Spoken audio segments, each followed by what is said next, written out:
ശ്രീകാന്ത്, നമ്മൾ ഇന്നിപ്പോൾ ഈ വാർത്ത റിപ്പോർട്ട് ചെയ്യാൻ തുടങ്ങിയിട്ട് കുറച്ച് സമയമായി. അപ്പോൾ ഇപ്പോൾ വരുന്ന പ്രേക്ഷകർക്കായി എന്താണ് ഈ കേസ്, ഇതിലെന്താണ് ആരോപിച്ചിരിക്കുന്നത് നമ്മുടെ റിപ്പോർട്ടർക്കെതിരെ? അനുജ, ഇതിൽ മുഖ്യമന്ത്രിയുടെ നവകേരള സദസ്സ് എറണാകുളം ജില്ലയിൽ പര്യടനം നടത്തുന്നു. ഇത് പെരുമ്പാവൂർ വഴി കടന്നു പോകുന്നു. പെരുമ്പാവൂരിലെത്തിയപ്പോൾ ഈ യൂത്ത് കോൺഗ്രസിന്റെയും KSUവിന്റെയും പ്രവർത്തകർ അതിന് നേരെ ചാടി വീഴുകയും കരിങ്കൊടി കാണിക്കുകയും അതിനിടയിൽ ഷൂ എറിയുകയും ചെയ്തു. തുടർന്ന് ആ പ്രവർത്തകർക്കെതിരെ വധശ്രമത്തിനും 120B പ്രകാരം ഗൂഢാലോചന അടക്കമുള്ള വകുപ്പുകൾ ചുമത്തി കേസെടുത്തു. ഇത് അന്ന് അവിടെ എക്സ്ക്ലൂസീവായി ഈ വാർത്ത റിപ്പോർട്ട് ചെയ്തത് നമ്മുടെ റിപ്പോർട്ടറായ വിനീത VG ആണ്. വിനീത അവിടെ ഉണ്ടായിരുന്നു, ആ സംഭവം റിപ്പോർട്ട് ചെയ്തു, കൃത്യമായി ആ വാർത്തകൾ കവർ ചെയ്തു.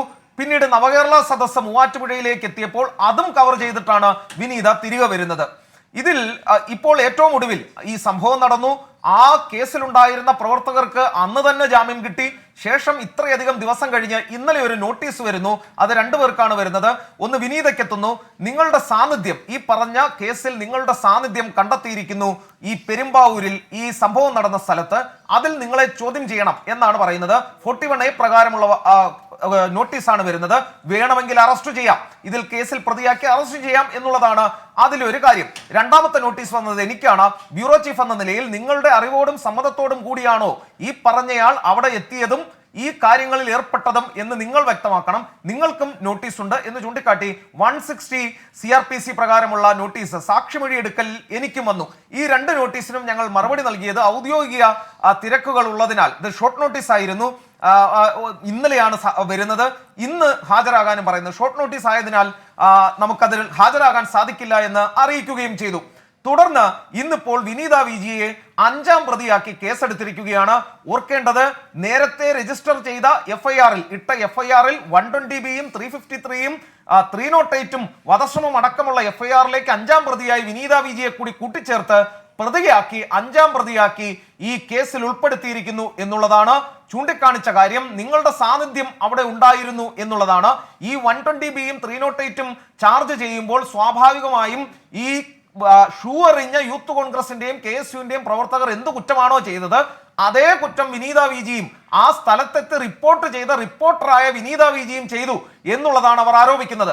ഒരു പ്രധാനപ്പെട്ട കാര്യം, ഒരു മാധ്യമ പ്രവർത്തകയ്ക്ക് ഒരു വിവരം കിട്ടിയാൽ ആ വിവരം കിട്ടിയതിനനുസരിച്ച് ഈ പ്രതിഷേധമായാലും പരിപാടികളായാലും റിപ്പോർട്ട് ചെയ്യാൻ പോകാറുണ്ട്. SFI പ്രവർത്തകർ ഇത്തരത്തിൽ വിളിക്കാറുണ്ട്, ABVP പ്രവർത്തകർ വിളിക്കാറുണ്ട്, KSU ASF പ്രവർത്തകരും വിളിക്കാറുണ്ട്. അവിടെ പോവുകയും റിപ്പോർട്ട് ചെയ്യുകയും ചെയ്യാറുണ്ട്.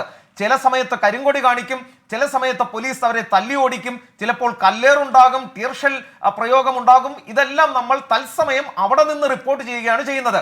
അതിന്റെ പേരിൽ ഇന്ന് വരെ കേസെടുത്ത ചരിത്രമില്ല.